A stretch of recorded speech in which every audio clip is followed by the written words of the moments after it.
Hey guys, it's Kiki and I'm back with another video. Currently, I'm in the public park where I live at, and even though it's getting dark and stuff, it's a lot of people out everywhere playing basketball, shooting tennis. I mean, hitting tennis, not shooting it. Baseball and all that. And I just decided I wanted to film a video. This is going to be my second attempt because the first time my cousin called me, interrupted the video. And then these people came and just sat at the table next to where I had my little picnic blanket at, and they started having a full-fledged conversation. So I had to move, but that's neither here nor there. This is my daughter, Josiah. Say hey. Hey. And she's just going to be chilling with me while I film the video or whatnot. But this is going to be a story time about how good God was to me. It's going to be like a testimony about some personal things that happened in my life. Maybe I can encourage somebody else with this story or whatever the case may be. But I'm just going to get right into it. Around the time when I think I was like 26, I was working and I was living with my mom because some things had happened and I had to go back home even though I didn't want to. I had to. But on my birthday, my mom came home and started an argument and put me and my kids out. So then we were homeless and we didn't have anywhere to go. So I had to call my sister and ask her could we live with her, and she said yeah. So like the next day, my boyfriend broke up with me and I ended up losing my job because my mama was my babysitter, but since we had fell out, she wasn't watching my kids anymore. And at that time, I didn't feel comfortable just leaving my kids with anybody because people are crazy and they not to be trusted. So I didn't have a job, I didn't have anywhere to live, I just had a lot going on that wasn't good. It was just terrible. So I was living with my sister, and it was just me and my kids and her son at the time. And like at the time, I felt like a burden to my sister because I don't know, I just felt like I was being a burden on her. So I had prayed to God and I had asked God to help me like figure a solution out to the problem. And I decided that I would go to Georgia because I had always wanted to move to Atlanta, and there was nothing in the area like helping me or keeping me there. So I started calling shelters, and I spent like the whole day calling shelters to try to see if a shelter had space for me. And all of them kept on saying, oh, we're full to capacity and blah, blah, blah. So that really discouraged me, and I was crying and stuff, and I started praying even harder. And I was saying, God, if it's meant for me to leave, just give me a sign and let one of these shelters like accept me and tell me that they have enough room for me and my kids. And so one of the shelters did. They actually ended up calling me and telling me that they had room for me and the kids. So I packed up all my belongings, and I left. Me and my kids. And this was like in the middle of the night that, you know, when they finally told me, yeah, you can come. And then I packed up all my stuff. That was my husband, y'all. That was my husband. But I packed up all my stuff and the children, and I traveled to Georgia, and I went to this shelter. And it wasn't in Atlanta.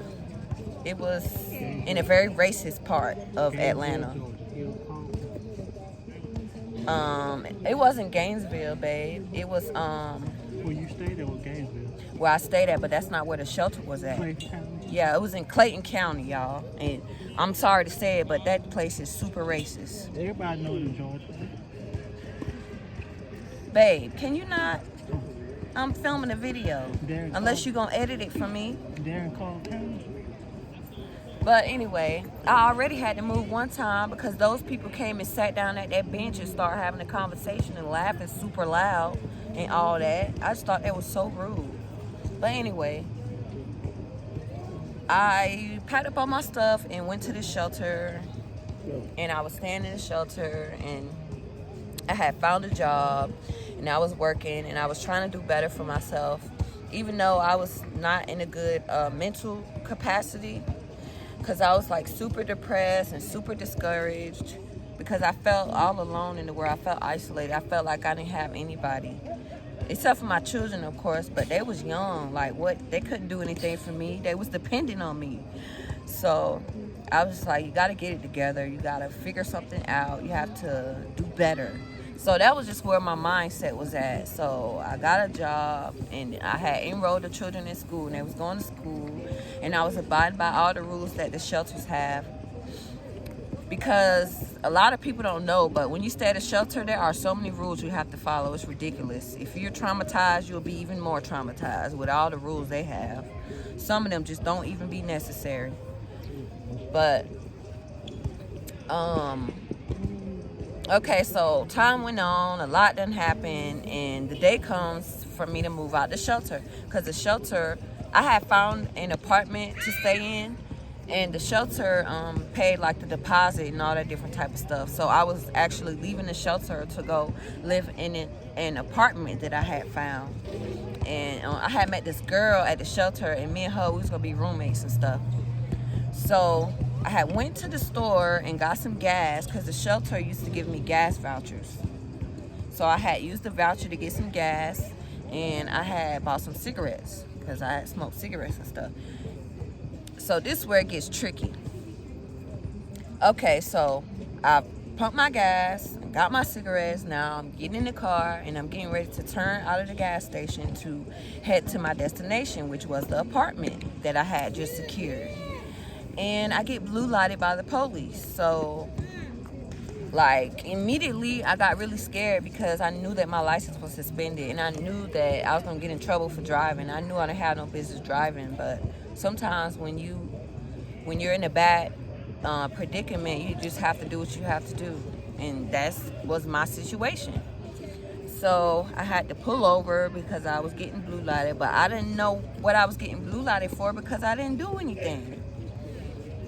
So I pull over, and the police walks to the car, and then he wants to see identification.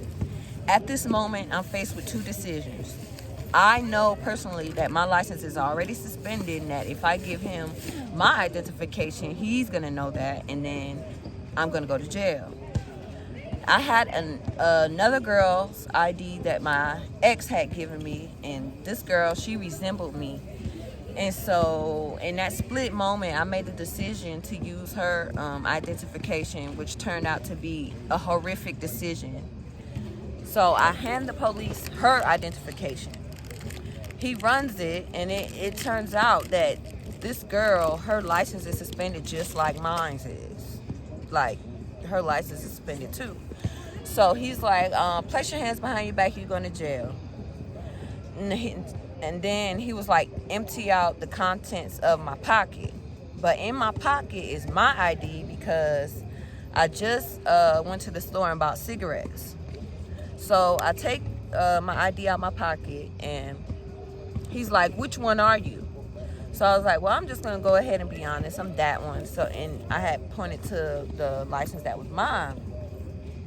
So he ran my license, and he found out my license was suspended too. And then he was like, now you're going to get another charge of false information to the police and all that stuff. So I was just like, whatever. I mean, what could I do? It was already done by then, so was nothing I could do. I mean, okay, just lock me up then, sir, and take me to jail. There's no need to be extra about it.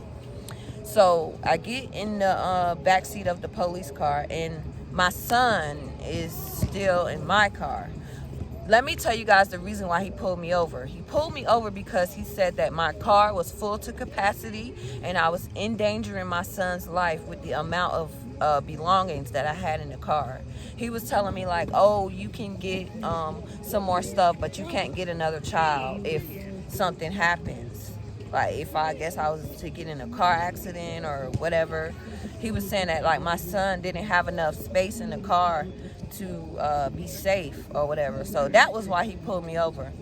So now I'm sitting in the backseat of the police car panicking because I don't know where my son is going to go. And we're in a strange place. We don't know anybody. We don't have anything. So I don't know what's going to happen. And my roommate, she had my other 2 kids in the car with her, and I think she had some stuff going on with the police too, because she didn't turn around. She just kept going, which I'm glad she did, because then all 3 of my kids would have been in state custody or whatever. So I was asking the police, like, what was going to happen to my son, because if I'm finna go to jail, like, who's going to take care of him? So they called DSS. Is it DSS in Georgia? DFAC, whatever it is. They called them. They came to the scene and got my son and took him wherever. I think they took him to this white lady's house. But, so they took my son and they took me to jail. At this time, back then, like, I was so stressed out. I was being super wild. And I had half a blunt in my pocket. And I already had 2 charges. And I didn't want to get another charge. So when the police was not looking, I had my hands behind my back. I maneuvered the blunt out of my pocket and somehow twisted around and ate it. I ate the blunt, the rest of the blunt, because I was not about to get no drug charge. So I got to the jail and they threw me in a cell, and there was nobody in there, and it was a little tiny little cell with a little cot with a thin blanket. I was freezing because I'm cold-natured. And I was just so depressed and upset, and I didn't know what I was going to do. I was terrified for my kids. So, but I ended up falling asleep because I had ate that blunt. I ended up falling asleep. So the next morning comes, and I wanted to make a call because at the time, the guy who is my husband now, like, he was who I always called when I got in trouble. I always call him because, I don't know, he be always helping me get out of trouble. So I always call him. But I don't think that I knew his number, or I didn't get no phone call. For some reason, like, I couldn't call him. So I was depending on my roommate to call him and let him know that I was in jail. So the next morning comes, and the people from DFAC come see me.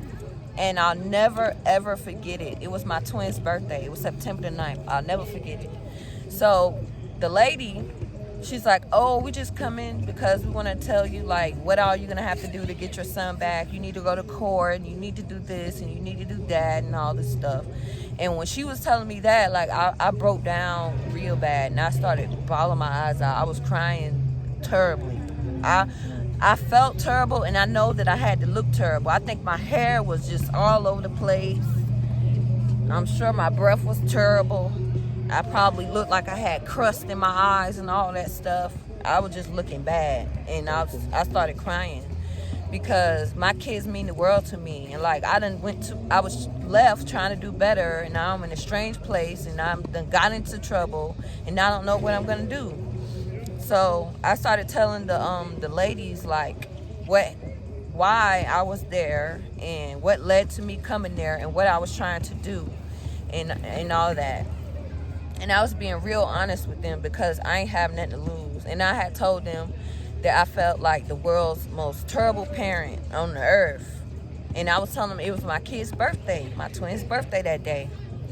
And so I want to say they gave me encouragement, but I don't really remember what was said, like, word for word. But anyway, they ended up leaving, and I went back to my cell. And I was trying to, like, I think I had prayed. And I want to say I think I read the Bible, because it was a Bible in there. It was a Bible in there. And I think I had read the Bible and prayed and stuff. And I think I had laid back down to go to sleep, because when you're in jail, there's really nothing you can do, especially if you don't have a cellmate. I mean, it's basically just you and 4 walls. So, like, a little while after that, it was a knock on the door, and it was one of the prison guards, or not prison guards, but the county jail, one of the workers that worked there. And he was like, you ready to go? And I was like, ready to go where? And he was like, home. And I was like, yeah. But when he said that, I was thinking in my head, like, who got me out? But then I was thinking, like, the guy who's my husband now, I was thinking, like, maybe he got me out and stuff. Like, I didn't know what was going on. So I put my clothes on and stuff, because I had the jail jumpsuit on. So I put my clothes on and stuff, and then I went to the front, like, where they release you. And I was looking around, like, in the parking lot for somebody, like, who I know, like, to see if I see something familiar, but I didn't. And so I was confused, like, who got me out of jail? I don't see such and such. I don't see my family. So who got me out of jail? Come to find out, it was the DFAC people. And this is how I know it was God. I know it was God because she told me, she said, never in the history have we ever came and bailed someone out of jail before. Like, I was the first person that they ever bailed out of jail. And I don't know if my story touched them, or I don't know. Well, God, like I said, it had to be God because there's no other plausible explanation for it. But the DFAC people came back to the jail, y'all, and bailed me out of jail and took me to my son. He wasn't like in a home or something, nothing like that. He was, I guess he was at one of their centers or something. But they took me to my son, and then they took me to the apartment that I was trying to get to the day before, the apartment that I had secured for myself and my kids. They drove me there.